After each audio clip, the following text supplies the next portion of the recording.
You're watching The Wave. I'm Franc Han Shih.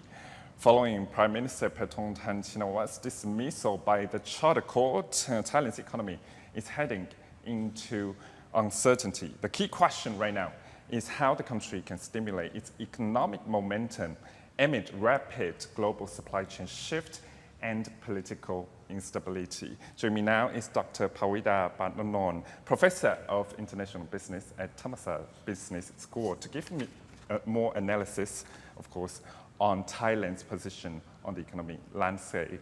Ajahn, Sawadee Krap, thank you for your time. Sawadee ka, Kun Frank. Thank you very much for having me. Right, Ajahn, I think it's pretty important to talk about the topic about economic shift and landscape for Thailand. Of course, in the introduction, I already say that Prime Minister Paetongtarn Shinawatra has been dismissed at this time. But what about the main risk, economic risks after following the Prime Minister Paetongtarn Shinawatra's dismissal? I think if we look at the scenario, the most immediate and short-term risk is the business confidence in what follow yet another removal of an elected Prime Minister. And I think that will add to the issue of confidence that Thailand has probably already attracted unnecessary attention, because in 2 years we have had 2 prime ministers removed from the office by the court. And this is also not the first time that this happened. We have seen more political issues that have resulted in our political incidents with the Pheu Thai and as well as with the move forward. So I think all in all, that would add to the lack of confidence that business investors, both domestic and internationally, would look at Thailand like, are we serious about doing business? Are we still too focused on our domestic political issues to the point where we ignore the rest of the world and the rest of the economic management? I think that is the most concerning short-term risk, that it fits into the pattern that Thailand has had, not just in the past 2 years, but in the past 2 decades, of how our political situation has become detrimental to the economic performance. And when we look at that, that is even more, not just a short term, but a kind of a longer term concern for Thailand, in the context where we also have more competition in the region, but our domestic political issues have become a burden. You know, Thailand used to be called the Teflon economy. Whatever happened to our economy doesn't really translate into, what happened in the politics doesn't really necessarily translate into the economy. But we are seeing that that's no longer the case. And in the past 20 years that we have had our political issues, it has translated into the economic decline, in the sense that it has affected our overall growth potential from the period of the year 2000 to now. You are seeing that, Kun Frank, our growth, GDP growth, used to be in the vicinity of 4 to 5%, but now we are looking at no more than 2%. And that makes us among the slowest growing economy in the Southeast Asian region. So I think it's not just a short-term concern of how we would need to come up with a cabinet soon and find a prime minister, all these issues.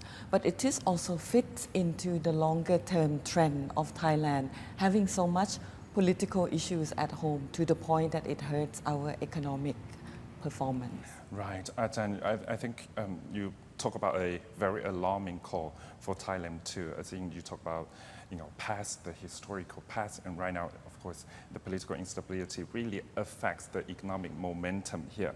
I just want to understand, because I know that political instability somehow affects policy, long-term policy implementation on the ground too. So of course you talk about right now investor confidence, they might lose their confidence. It's FDI, for them, for the new investor, they also see the stability in the country too, no matter it's about politics or business. So how might investors' confidence and the FDI flows to Thailand be affected this time? Let's look at foreign direct investment, how Thailand has become in the 80s and 90s. We were a very important destination for foreign direct investment or FDI. And that's partly because at that time, the global environment was driven by companies that were finding that they can disaggregate their supply chains into different functions. For example, they can keep their R&D near their home market, like Toyota might keep their most valuable activities at home in Japan. But then they might want to disaggregate the more standardized activities, such as production, to other countries that offer a better cost advantage. And that's where Thailand came into the play, and we have very successfully become part of that global value chain by tapping into the production and all those areas that companies can locate their manufacturing activities in Thailand and then export to other countries. But that trend has somewhat slowed down, not just recently, but over the longer term, because all the companies that were looking for production location somewhere else have done so. And that has also changed because when China came into play, when they joined World Trade Organization in 2001, and China has become more or less the factory of the world. So now companies are facing the issues of deciding where they want to go. So it's not as rapid investment like we were experiencing back in the 80s. And mind you, after COVID, we have also seen how disruption in different issues, logistical disruption, transport disruption, as well as the US-China tension, has led to more concern on longer supply chain. So with that, companies are rethinking their supply chain.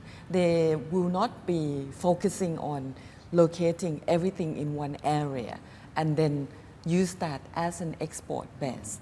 So that also makes Thailand faced with rising competition, not just in the region, because Vietnam has become a very attractive destination thanks to their proximity to China and their many FTA agreements. But companies are also trying to diversify their supply chain. For example, they want to be closer to Europe in order to supply the European market. They want to be closer to North America to supply into that market. So Thailand alone cannot just be the main investment destination that is attractive to companies. I think that is one change in the globalization context that also changed the nature of foreign direct investment. So that alone is one problem. So when Thailand also have issues of stagnation, political issues that disrupt the longer term economic policy management, I think that's when these two issues makes it a very worrying sign for Thailand when we yet have another political hiccup. Right, I understand that. And the complexity, of course, with two scenarios you just talk about really stagnate Thailand's economy. But actually you wrote an op-ed there to talk about Thailand's competitiveness, because right now it's a very important juncture for Thailand and Thailand's government too, to really use the policy to diversify our competitiveness and of course to improve it too. So you talk about, it's not just Thailand, of course it's this area, countries have the sense of export-led approaches. But for Thailand now, as what you said, compared to Vietnam, we don't have a lot of FTAs like Vietnam has. So what can Thailand do to really enhance our competitiveness, not just export-led approaches? If you look at the ranking for global country competitiveness, there are actually two rankings.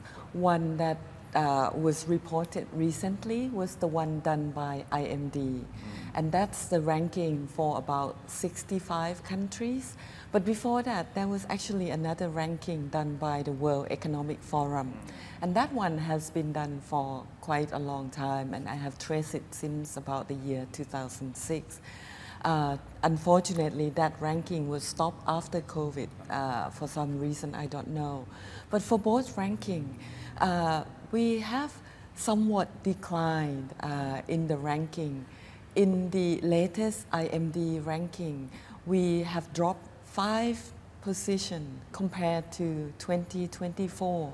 So we were at ranking number 25th, and now we dropped to the 30th in 2025. And when you look at the reasons that Thailand has performed not so greatly, when they differentiated into different categories such as economic performance, government efficiency, infrastructure, and business efficiency. The worst that we perform, can you guess, is government efficiency. So that has become a kind of a sore, a pain point for business investor. And when you look back at the ranking of the World Economic Forum, it reflects the same trend, that the issue that concern Thailand and that we have decline in our performance tend to focus on institution, labor market efficiency, technical readiness, as well as kind of the overall efficiency. So with this, it indicates that in addition to looking outward to find other export market, we should also look inward at our own institutional context. And I think that is one key concern that we have heard everybody talks about, how we need institutional reform in Thailand. But if we haven't really done much to facilitate this progress, we haven't really acknowledged the kind of the regulatory burden that we have, a lot of issues that perhaps can be streamlined, for example, all the regulation that we are looking at. Second area is also to prepare our suppliers, our domestic players to become more competitive in the new era of competition. We are talking about applying to OECD, and we are looking at the EU-Thailand FTA. And those issues are quite clear that 2 issues stand out. One is sustainability. How do we make sure that our supply chain become more sustainable? So I think this is a long answer to your question of what we can do to increase the competitiveness. I think we have to look more domestically, to look at how we can increase the competitiveness of our domestic players and the suppliers in various supply chains that we operate in. Yeah, actually these comments are all what that actual business leaders, economists that I have interviewed, they already pointed out since I joined Thai PBS, and it's already 2 years. So I understand that, of course, the stagnation of change in the government really takes some time in Thailand, but actually, as what you said, other countries, Southeast Asian peers, they are trying so hard to streamline those complexity. But what about Thailand? So this is the alarming call to Thailand's government too.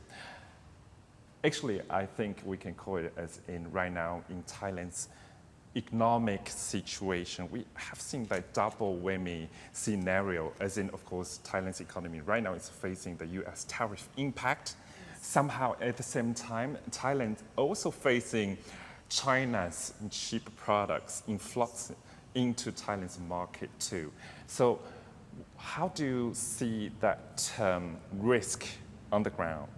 But somehow we also see opportunities. What can Thailand do now to face these both scenarios on the ground? I think the opportunities is there if we can streamline our supply chain operation. So yes, China import influx into many industries as part of the inputs. So that could help if they are really more efficient and lead to cost advantage for Thai suppliers.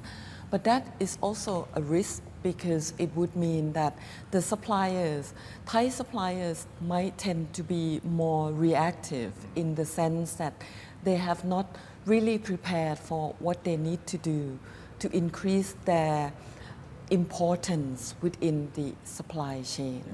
Let's think of companies like Taiwanese TSMC, which has become a very key choke point in the supply chain of semiconductor.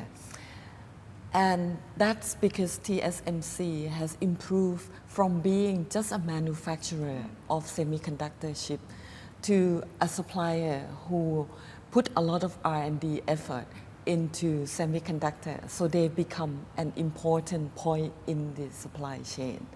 But for many of the industries that we operate in, I think that we have not looked enough in what can we do to really become important player in the supply chains of the industries in which we take part. So we depend more on foreign multinational companies to place order and to tell us what to produce. And I think perhaps that's not true for our leading exporter like the largest Thai companies. But for many suppliers in the industry that we depend a lot on export, such as automotive and electronics, we tend to be reactive and silent suppliers, and we do not enhance our competitiveness enough to the point where we become a very strong and crucial strategic suppliers to the industry. And I think, yes, we need to look at the new industry that we need to attract foreign multinationals. But at the same time, I think we need to look at our global supply chain to become more valuable, how we can increase our importance in those supply chains. So right, as you talk about, of course, the supply chain here, Thailand's position in supply chains. Of course, Thailand is the production base in Southeast Asia. No matter, for example, so many Chinese EVs, they set up production base in Thailand. But what about, I understand what you said, the importance of R&D, innovation here in Thailand. But just want to follow up. Have you seen, have you heard any Thai companies, they trying so hard to put more efforts in R&D and innovations to get rid of that stagnation or that position, just production in the global supply chain or regional supply chains? Have you heard that about that, any innovation? Yes, some large Thai companies are trying to do that. If I can mention some names, I took my students to visit Thai Summit Group, for example, and they have been part of the car part that supplies traditional ICE car, internal combustion engine. But now they are also trying to focus on how they can put some innovation that would answer to the EV. For example, how they can be lighter in the kind of the materials that is used, because the EV needs to become lighter because the battery part is very heavy. So those kind of innovation is good. But we can also see that other smaller companies, they need to think of innovation not just in terms of creating new things, but also doing other things more productively. And that would be more applicable to Thailand in the sense of how do we integrate automation and increasing the use of machines and all that in the manufacturing product. And I think perhaps that is a more frugal innovation that could be more important for Thailand to kind of upgrade our suppliers. And that would be a good step before we can go to the point where we become the like of TSMC, for example. Right, so how to become irreplaceable in a way, but with innovation and put more productivity in the supply chain is the key, not just for big Thai companies, those giants in the market, also SMEs. Last question, 2026, no matter it's positive or pessimistic, what's your view there? Because we still see some headwinds coming, maybe some tailwinds pushing forward for Thailand's economy. What's your sense, Ajahn? I would like to end with a more positive note, but I am afraid that many agencies, including our own NESDC, has kind of reduced the potential growth for Thailand in the next year, and partly because this year we did a little bit better in the first half, thanks to people front-loading their import orders from Thailand because they know that Trump tariff would kick in. But that might not be the case for the second half of this year, and that might not be the case for next year. So I think we might be in for some tougher times in the next year because we are already seeing that the two main engines for the Thai economy, one is export and two is tourism, is not showing strong potentials. And we are also seeing that, with the issues of our political stability, that might also hamper the confidence of investors who might already get the BOI approval, but they need to really put in the investment. And I'm afraid that that would be another key issue for our concern, not to mention the government investment that might be delayed because of the delay in forming the next government. So I just hope that Thailand can continue to attract the investors' confidence. I think we have a good going because a lot of people who are already investing in Thailand are not going to retract or divest their investment right away because it takes time to divest away. But I think we cannot just rely on investors who are already here to continue their investment because we are in need of more future investment in Thailand. And that I think we need to not just look outside where new markets can be, but I think we also need to look inside of how we get our house in order to prepare for quite a perfect storm that is facing Thailand. Right, so much hindrance in the economic momentum here, no matter political instability and of course our competitiveness in Thailand too, how to really attract more new investment, new investors to put their budget, to put their money inside. So it's like whole picture that Thailand can really, how Thailand can really attract more investment in. Thank you for your note today. Thank you for the positivity and of course some notes about how Thailand can really push forward in 2026. Dr. Pavida Pananond, Professor of International Business at Thammasat Business School, to join us now. Thank you for your time, Ajahn. Thank you very much for the discussion. Thank you. More news to come.